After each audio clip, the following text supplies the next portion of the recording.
요한복음 8장 12절에서 20절까지의 말씀 한 절씩 교독합니다. 예수께서 또 말씀하여 이르시되 나는 세상의 빛이니 나를 따르는 자는 어둠에 다니지 아니하고 생명의 빛을 얻으리라.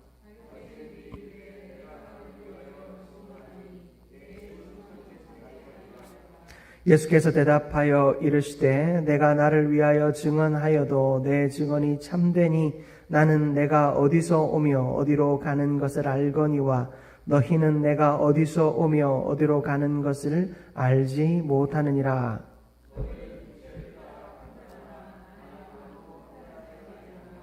만일 내가 판단하여도 내 판단이 참되니 이는 내가 혼자 있는 것이 아니요 나를 보내신 이가 나와 함께 계심이라.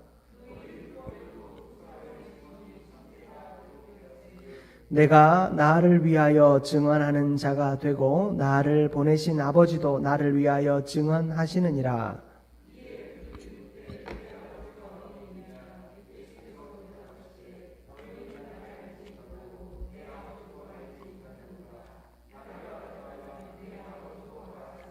함께 읽습니다. 이 말씀은 성전에서 가르치실 때에 헌금함 앞에서 하셨으나 잡는 사람이 없으니 이는 그의 때가 아직 이르지 아니하였음이로라. 아멘. 할렐루야. 아멘. 오늘 수요 생기 예배 가운데 나오신 여러분을 환영하며 축복합니다. 우리 서로 바라보면서 이렇게 인사 한번 나눴으면 좋겠습니다. 주님은 우리의 참 빛이 되십니다. 아멘. 참 빛 되신 주님께서 우리의 삶 가운데 또 하나님의 형통한 은혜를 주실 줄 믿습니다. 오늘 우리는 본문 말씀을 통해서 어둠을 물리치는 빛 예수 그리스도라는 제목으로 함께 은혜를 나누고자 합니다. 여러분, 빛이라는 건 어떤 의미인 것 같습니까? 여러분, 이 빛이라고 하는 것은 이 성경 전체를 관통하는 아주 중요한 의미를 가지고 있습니다. 여러분, 하나님께서 이 땅을 창조하실 때 제일 먼저 하신 말씀이 무엇이었습니까? 빛이 있으라. 이 빛이라고 하는 것은 창조의 상징이었습니다. 이 빛이 있으라라고 하는 하나님의 선언을 통하여서 창조가 시작되었고 온 우주의 질서가 생겨나게 되었습니다. 빛은 창조요 질서의 상징입니다. 성경을 조금 벗어나서 여러분, 이 인문학적으로 이 빛을 어떻게 생각하는가 여러 가지 관점들이 있지만 그 중에 하나를 꼽자면 이 빛이라고 하는 것은 시간과 질서의 상징입니다. 빛은 하루의 시작과 끝을 알립니다. 그리고 계절의 순환을 통해 인간 사회에 시간의 흐름과 질서를 부여해 준다고 사람들은 믿었습니다. 세상은 이 빛의 주기와 함께 사회의 생활 리듬과 시간의 규칙을 만들어 왔습니다. 이 빛이 있을 때에는 활동하고 빛이 없을 때에는 잠을 잤습니다. 이 빛이 있는 낮의 길이에 따라서 계절이 변합니다. 그리고 그 속에서 우리가 어떻게 살아가야 할지, 무엇을 해야 할지 정합니다. 빛이 아주 강할 때와 또 빛이 약할 때, 그때마다 길러내어야 할 생물들, 또 식물들, 또 가축들, 그 모든 사람이 살아갈 수 있는 모든 것의 질서를 빛 가운데 세웠습니다. 이렇게 빛은 중요합니다. 농경사회에서는 이 빛이라고 하는 것을 통해서 새싹, 그 씨앗이 싹을 틔우고 또 자라나는 또 자연의 리듬이 생겨났습니다. 여러분, 이 빛이라고 하는 것은 이렇게 중요합니다.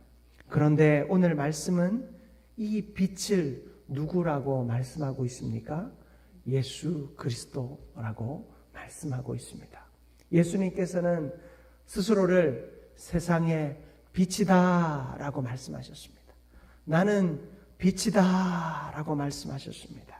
나는 빛으로 이 세상을 비춘다 라고 말씀하고 계십니다. 여러분, 빛은 무엇이라고요? 생명과 창조의 상징입니다. 빛은 시간과 질서의 중심입니다. 바로 예수 그리스도는 이러한 빛으로 우리 가운데 오셨습니다.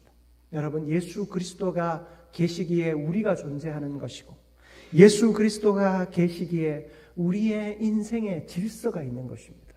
예수 그리스도가 계심으로 이 세상이 돌아가는 것입니다. 예수 그리스도가 계심으로 우리가 이 땅에서 먹고 살아갈 수 있는 것입니다. 사랑하는 성도 여러분, 예수님이 우리 가운데 계심이 이토록 아름답고 이토록 놀라운 일이다라는 사실을 깨닫게 되는 저와 여러분들 되시기를 바랍니다. 여러분, 이 빛은 세상의 어둠을 물리치고 진리를 드러내기 위해 오셨습니다. 이 세상에 생명이 살아나고 또 그 생명이 유지되게 하기 위하여 예수님은 어둠을 물리치고 이 땅 가운데 오셨습니다. 죄악이 관영한 이 세상 가운데, 그 죄악 가운데, 죄악이 마치 문화인 것처럼, 그러니 당연히 받아들여야 한다라고 그렇게 여겨지는 이 어두운 세상 속에 예수님은 빛으로 오셨습니다. 무엇이 죄인지, 무엇이 잘못된 삶인지 깨닫게 하셨습니다.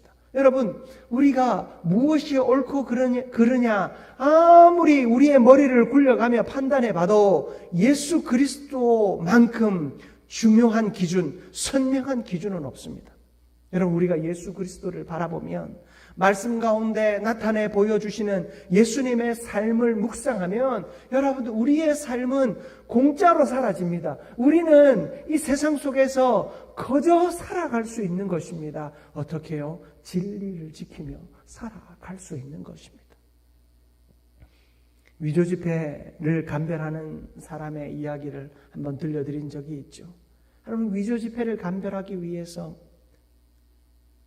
위조 지폐, 이 땅에 존재하는 수많은 위조 지폐의 그 사례들을 수집하고 연구하는 것도 중요하지만 더 중요한 것은 무엇입니까? 하루 종일 진짜 돈을 보는 것이라고 하지 않습니까?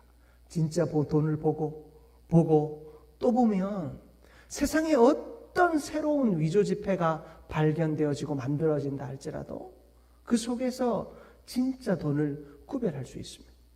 우리 역시 마찬가지입니다. 세상에 수많은 악한 문화가 우리에게 찾아옵니다.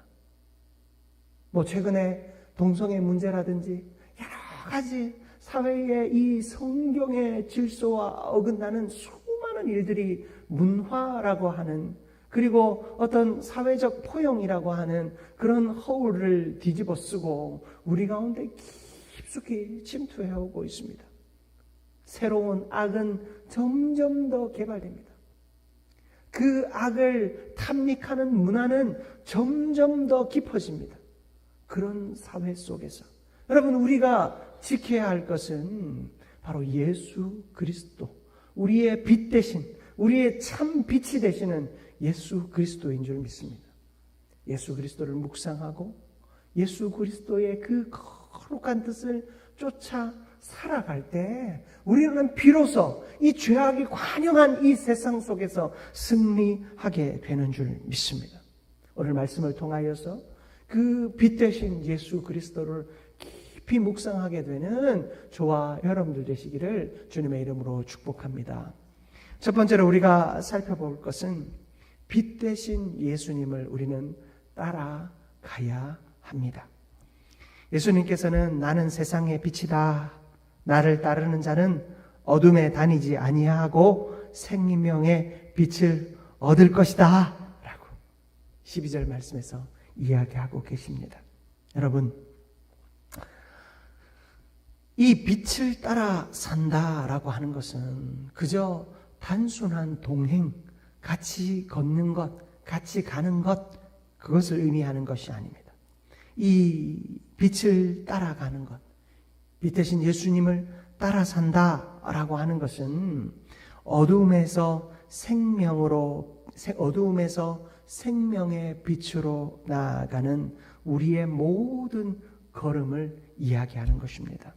한 걸음 걸음 하나하나가, 우리의 호흡 하나하나가 예수를 닮아가는 노력이어야 한다라는 것입니다. 여러분, 우리는 예수 그리스도를 닮아가기 위해 살아야 합니다. 예수 그리스도를 닮기 위해 말씀을 깊이 묵상해야 합니다. 여러분, 이 땅은 다양한 어둠으로 가득 차 있습니다. 절망과 고통과 두려움의 문제들이 우리를 호시탐탐 노리고 우리를 절망하게 만듭니다. 괴롭게 만듭니다. 실망하게 만듭니다. 두려움에 빠지게 만듭니다. 고통스럽게 만듭니다. 여러분, 이러한 상황 속에서 우리의 걸음걸음이 예수를 닮는 노력으로 담겨질 때, 그렇게 변화되어질 때, 여러분, 우리는 어느새 죄악을 향한 걸음이 아니라 하나님의 그 거룩한 뜻을 향한 걸음을 걷게 될 줄 믿습니다. 여러분, 걸음마를 처음 배우는 아이들과 함께 걸음마를 해보신 적이 있습니까? 아이가 걸을 때 제일 잘 걷게 하는 것이 무엇입니까? 아이를 마주보고 두 손을 잡는 것입니다. 그리고 그 아이가 앞으로 걸을 때 우리는 뒷걸음칩니다. 그 아이가 걸을 때 무엇을 봅니까? 그 아이는 땅을 봅니다. 두려워서 땅을 봅니다. 그러나 그 아이가 넘어지지 않는 이유는 엄마 아빠의 발걸음이 보이기 때문이고, 또 엄마 아빠의 손을 잡았기 때문입니다. 여러분, 우리가 예수님의 뒷걸음을 봅니다. 하나님의 뒷걸음을 봅니다. 하나님이 우리와 함께 섰을 때, 우리가 걸어갈 때 하나님은 우리의 손을 맞잡고 뒷걸음질 칩니다. 그것은 때로는 우리를 오해하게 만듭니다. 하나님이 자꾸만 나와 멀어지는 것 같다. 하나님이 자꾸만 나를 피하시는 것 같다. 그러나 하나님은 우리의 걸음을 선하게 하기 위하여, 우리의 걸음을 성장시키기 위하여, 우리의 걸음을 성숙하게 하기 위하여 그 걸음의 본을 보여주실 뿐 아니라 우리가 나아갈 수 있도록 뒷걸음 쳐 주시는 것입니다. 예수님의 뒷걸음은, 하나님의 뒷걸음은 우리를 하나님께로 인도하기 위한 뒷걸음입니다. 하나님이 나를 멀리 하시는 것이 아닙니다. 하나님이 나를 떠나시는 것이 아닙니다. 그저 하나님은 우리와 함께 하기 위해 뒷걸음 치는 것입니다. 여러분, 하나님의 뒷걸음이라고 하는 것은 우리를 향한 희생이요, 우리를 향한 헌신이요, 그 아들 예수 그리스도까지 십자가에 달려 죽게 하시는 온전한 사랑이었습니다. 그러나 우리는 그 사랑을 오해하고 그 사랑을 세상은 싸구려 취급합니다. 사랑하는 성도 여러분, 예수 그리스도의 십자가의 사랑은 철저한 희생의 사랑이었고, 하나님이 이 땅 가운데 우리에게 아무 값없이 주신 그 구원의 선물은 철저한 희생의 선물이었습니다. 사랑하는 성도 여러분, 예수님의 걸음을 따라 걷는 저와 여러분들 되시기를 바랍니다. 그 우리의 걸음을 통하여 예수 그리스도의 희생의 걸음을, 그리고 하나님의 십자가의 사랑의 걸음을 깨닫게 되는 저와 여러분들 되시기를 바랍니다. 요한복음 12장 46절 말씀을 화면을 통해서 한번 봉독합니다. 나는 빛으로 세상에 왔나니 무릇 나를 믿는 자로 어둠에 거하지 않게 하려 함이로라. 아멘. 나를 믿는 자로 어둠에 거하지 않게 하려 합니다. 여러분, 예수 그리스도를 믿는다라고 하는 것은 조금 전에 말한 그 걸음의 동행을 말하는 것입니다. 예수님의 걸음을 함께 걷는 것입니다. 절망과 고통과 두려움의 자리에서 때로는 내가 볼 때는 뒷걸음 치는 것 같은 그 예수님의 걸음을 바라보며 그 걸음 깊이에 담겨 있는 사랑을 깨닫고 살아가는 삶을 말하는 것입니다. 그 예수 그리스도를 믿는 자는 어둠에 거하지 않게 된다 말씀하고 있습니다. 사랑하는 성도 여러분, 우리는 예수 그리스도의 참 빛 가운데 거해야 할 줄 믿습니다. 여러분, 바울을 기억하실 것입니다. 바울은 다메섹 도상에서 예수 그리스도를 만났습니다. 그에게 빛이 비추어졌을 때 그의 눈은 완전히 가려졌습니다. 그의 눈에 무언가 꺼풀이 씌어진 것처럼 아무것도 보이지 않았습니다. 그런 그에게 눈을 열어 보여주셨을 때 바울은 더 이상 실제적인 눈에서 보이는 무언가를 위해 살지 않았습니다.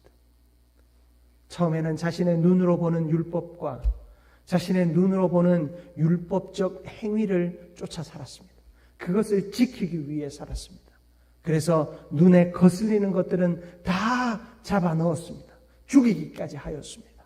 그러나 예수의 빛이 그의 눈을 가린 후에, 그리고 그의 눈에 꺼풀 같은 것이 벗어졌을 때 바울은 더 이상 눈에 보이는 것을 쫓아 살아가지 않았습니다. 바로 자신에게 주신 믿음을 주신, 생명을 주신, 새 삶을 주신 예수 그리스도를 쫓아 살아가는 삶을 살게 된 것입니다.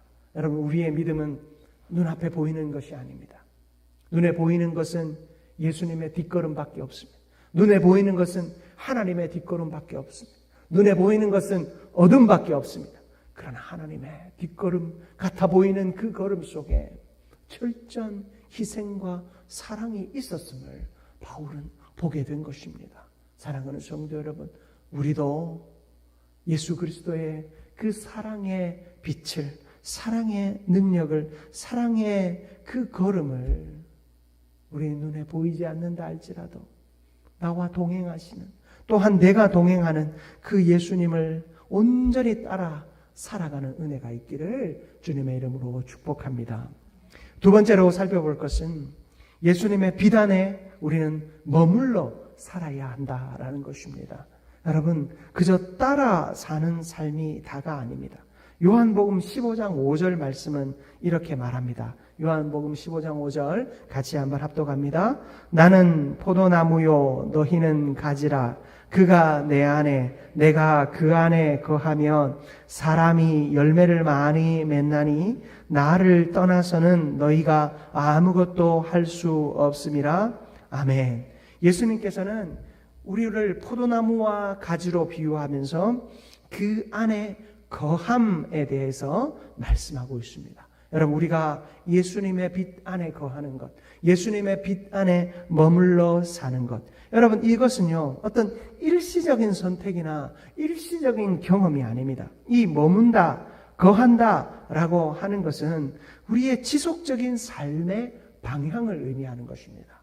여러분, 예수님 안에 거한다, 예수님 안에 머문다 라고 하는 것은, 그 빛 안에 거하고 빛 안에 머문다라고 하는 것은 우리의 삶이 지속적으로 주님을 향하여 있고, 지속적으로 주님의 사명을 향하여 있으며, 지속적으로 주님의 뜻 가운데 있다라는 것을 의미하는 것입니다.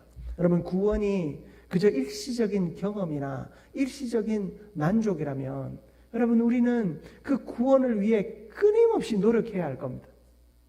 그렇지 않습니까? 그저 구원이 일시적인 감동과 경험이라면 우리는 그 감동과 경험을 계속 얻고 죽기 전에 그 감동과 경험을 얻기 위해 끊임없이 구원을 위해 노력해야 할 겁니다. 그러나 하나님은 우리를 그 구원의 자리로 부르실 때 어떤 일시적 경험으로 부르지 않으셨어요. 예수 그리스도를 믿는 믿음 안에 우리는 지속적인 그 구원의 역사를 경험하며 살아갈 수 있도록 하나님은 우리를 부르셨습니다. 그러나 그 동행의 걸음에는 무한한 책임이 따릅니다. 어떤 책임입니까? 사명을 이루어가야 할 책임입니다. 그 뜻대로 살아가야 할 책임이 있는 것입니다. 여러분, 우리는 예수님의 빛 안에 머물러야 합니다.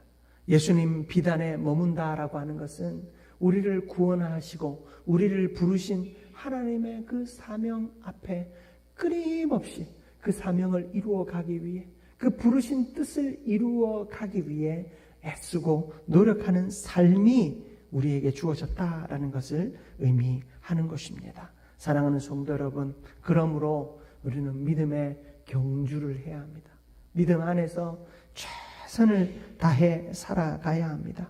그러나 여러분, 우리가 그 최선의 삶을 살아갈 때 그저 나 혼자 하는 것이 아닙니다. 성령께서 우리를 인도하시고 선한 능력으로 이끌어 주실 것입니다.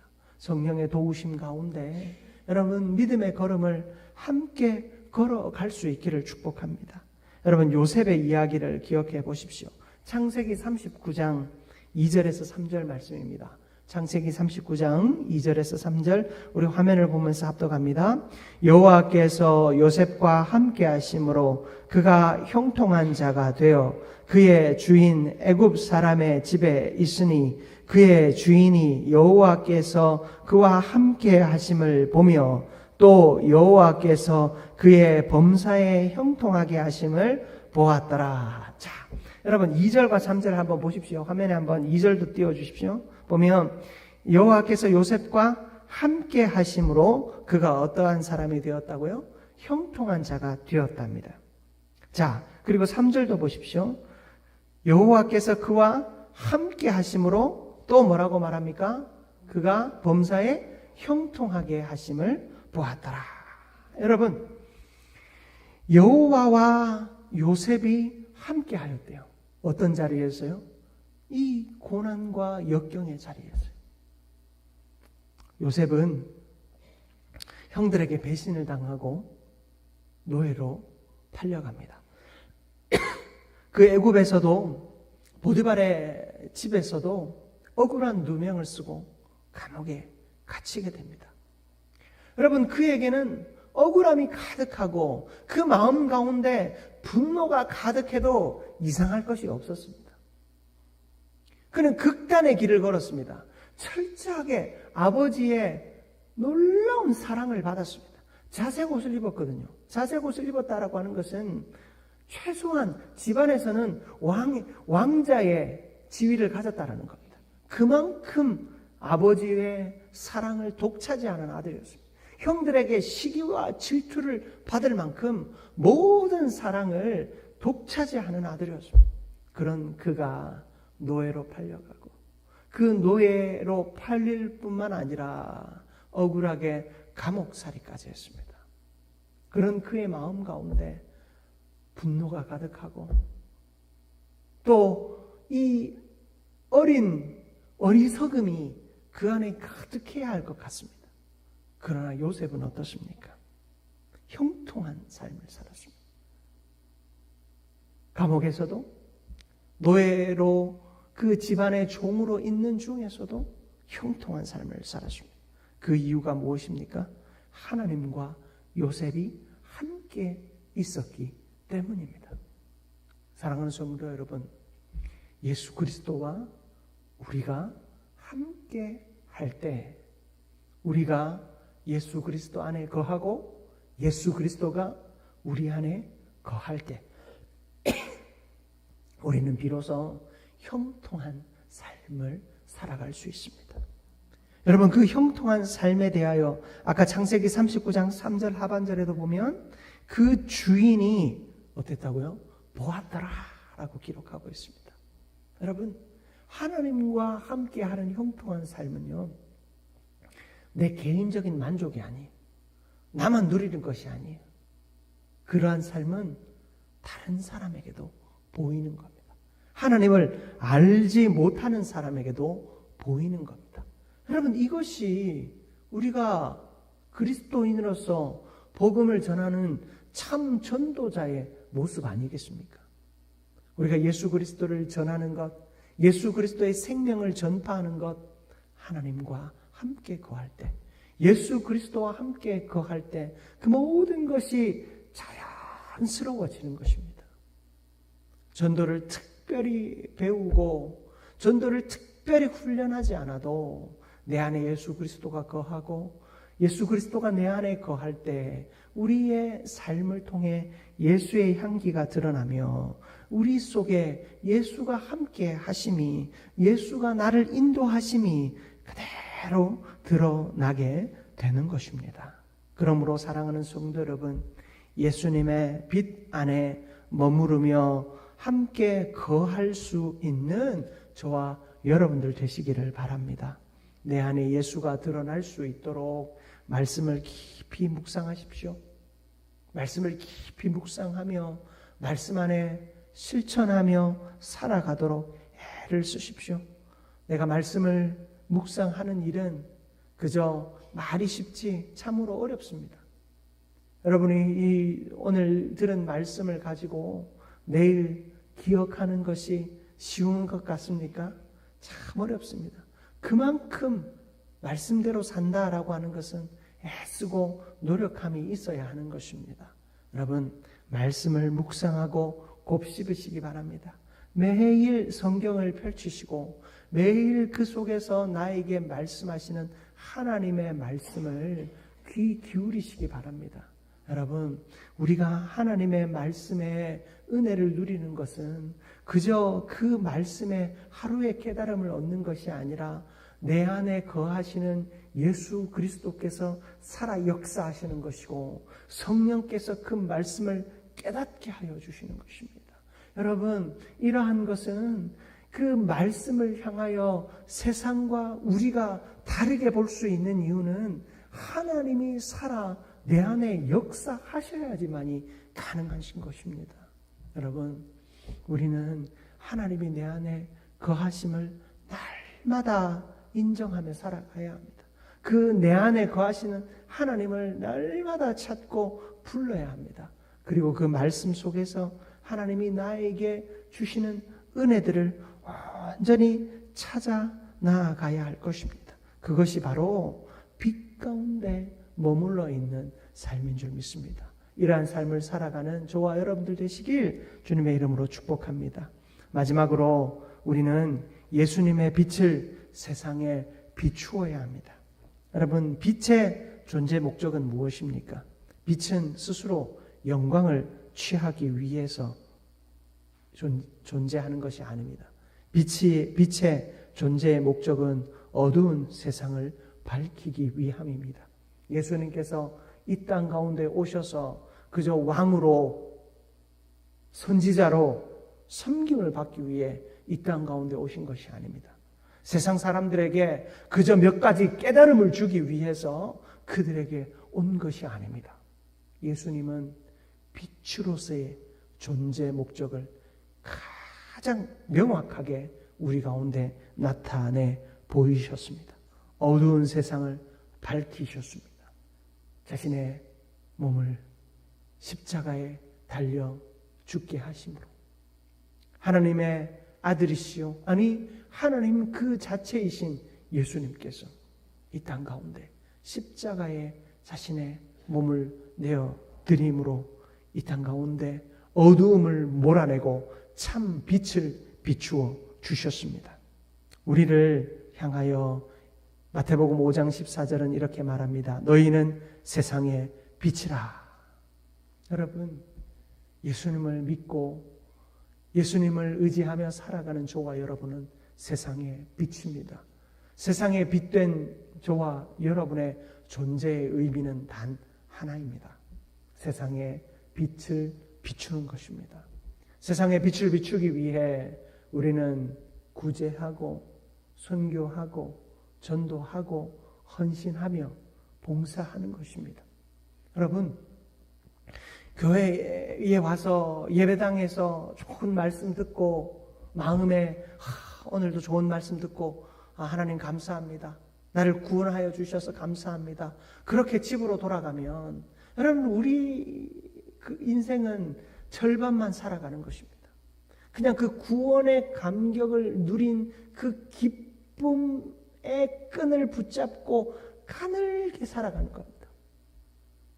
여러분, 우리의 삶의, 우리의 존재의 목적은 예수 그리스도를 만난 그 순간 우리에게 발견되었습니다. 여러분, 우리는 빛으로 존재합니다. 그 빛의 존재는 세상을 비추는 것입니다.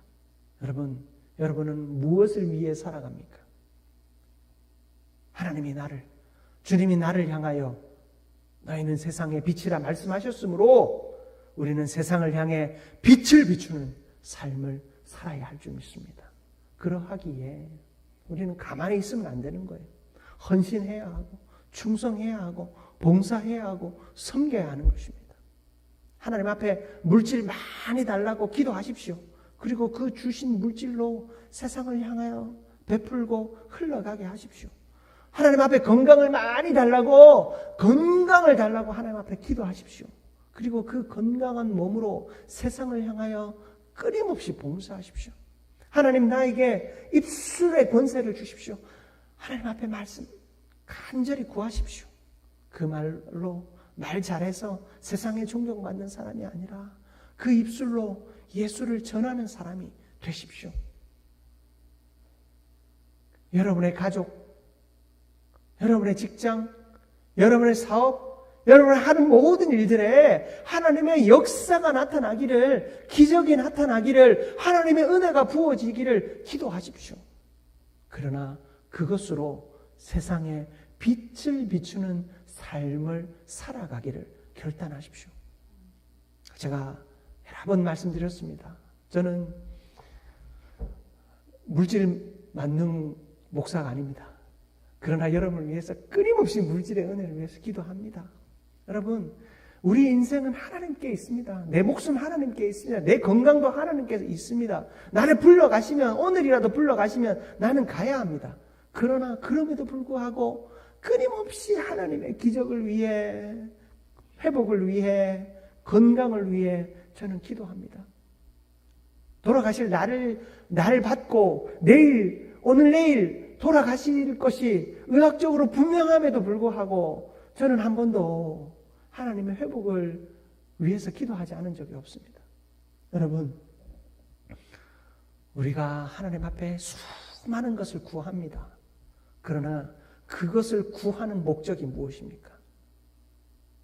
자식 잘 되고, 자손 대대로 잘 되고, 내 인생 좀 편하고, 다른 사람들한테 고개 좀 빳빳이 들 수 있고, 교회에서 중직자니까 조금 덕이 되고 본이 좀 되고 할 것 같아서 여러분 물질을 구합니까? 건강을 구합니까? 여러분, 우리가 하나님 앞에 물질을 구하고 건강을 구하고 어떤 필요들을 구할 때 너희는 세상의 빛이라 라고 말씀하시는 이 예수님의, 나의 본질을 정의해 주시는 예수님의 말씀을 기억하는 저와 여러분들 되시기를 바랍니다. 우리는 세상의 빛이므로 빛은 세상의 어둠을 몰아내고 그리스도의 빛을 비추는 것이 존재의 목적임을 기억하시기를 바랍니다. 빌립보서 2장 15절에서 16절 말씀입니다. 우리 같이 한번 봉독해 봅니다. 이는 너희가 흠이 없고 순전하여 어그러지고 거스르는 세대 가운데에서 하나님의 흠 없는 자녀로 세상에서 그들 가운데 빛들로 나타내며 세상의 생명의 말씀을 밝혀 나의 다름질이 헛되지 아니하고 수고도 헛되지 아니하므로 그리스도의 날에 내가 자랑할 것이 있게 하려 함이라. 아멘. 여러분, 15절 하반절에 보면 하나님의 흠 없는 자녀로 세상에서 그들 가운데 빛들로 나타내며, 여러분, 우리의 삶 자체가, 우리의 존재 자체가 빛이라는 것입니다. 그 빛이 이 세상을 향하여 그대로 드러날 때 사람들이 나를 향해 찬사를 보내는 것이 아니라 나를 통해 비춰지시는 그리스도의 빛을 바라보며 예수 그리스도를 향한 믿음을 고백하고 예수 그리스도를 향한 생명의 능력을 고백하게 되는 은혜가 있게 될 것이다 라고 말씀하고 있는 것입니다. 사랑하는 성도 여러분, 우리는 빛입니다. 우리는 빛입니다. 빛의 본분은 세상을 향하여 비추는 것입니다. 어둠을 밝히는 것입니다. 그러므로 하나님, 내가 밝은 빛 되게 해주십시오. 여러분 욕심을 가지고 좀 기도했으면 좋겠어요. 여러분 어정쩡한 시간이 오래된 야광 불빛이 아니라 아주 환한 불빛, 아주 환하게 비치는 하나님의 불빛으로 나를 사용해 주십시오. 하나님의 영광이 드러날 수 있도록 내 사업도 잘 되고 직장도 잘 되고 내가 열심히 운동해서 건강도 갖추고 이 세상에서 하나님의 뜻을 온전히 드러낼 수 있는 생명의 빛, 능력의 빛을 가진 사람이 되게 하여 주옵소서. 하나님 나를 그렇게 사용하여 주옵소서. 여러분 이런 이 빛의 욕심을 좀 낼 수 있는 저와 여러분들 되었으면 좋겠습니다. 그렇게 세상의 온전한 빛을 나타내십시다. 여러분 다니엘은 뜻을 세웠습니다. 그는 뜻을 세우고 세상 앞에서 굴복하지 않았습니다. 다른 관료들은 다니엘이 너무 보기 싫었습니다. 시쳇말로 재수 없었습니다. 저 사람은 뭔데? 나라가 바뀌고 왕이 바뀌는데도 저 자리를 유지하며 살아갈 수 있을까? 저 사람은 뭔데 왕에게 저렇게 총애를 받을 수 있을까? 세상 사람들은 그를 비난했습니다. 그러나 그는 뜻을 세웠습니다. 여러분, 뜻을 세웠다라는 말을 저는 이렇게 받고 싶습니다. 그는 빛을 비추었습니다. 어떤 빛을 비추었는 줄 아십니까? 예수 그리스도의 빛을 그는 비추었습니다. 그는 기도하기를 쉬지 않았습니다. 정직하기를 쉬지 않았습니다. 공의로운 하나님의 의를 드러내는 것을 쉬지 않았습니다. 기도하고 다른 신에게 기도하면 죽는 거 알았습니다. 그러나 그는 뜻을 세웠습니다. 뜻을 굽히지 않았습니다. 빛을 비추었습니다. 빛을 거두지 않았습니다. 그는 그의 빛을, 예수 그리스도의 빛을, 하나님의 공의의 빛을 비추었습니다. 하나님은 그를 사자의 입을 막으시고 사자의 굴에서 건지셨습니다. 사랑하는 성도 여러분, 빛을 비추는 자가 되십시다. 빛을 비춤으로 예수 그리스도의 능력이 온전히 드러나는 인생 살아가십시다. 예수 그리스도의 빛은 어두움을 물리치는 빛입니다. 우리는 그 빛입니다. 어두움을 물리치고 세상을 하나님의 뜻 안에 이롭게 하며 하나님의 역사를 온전히 나타내고 드러내는 저와 여러분들 되시기를 주님의 이름으로 축복합니다.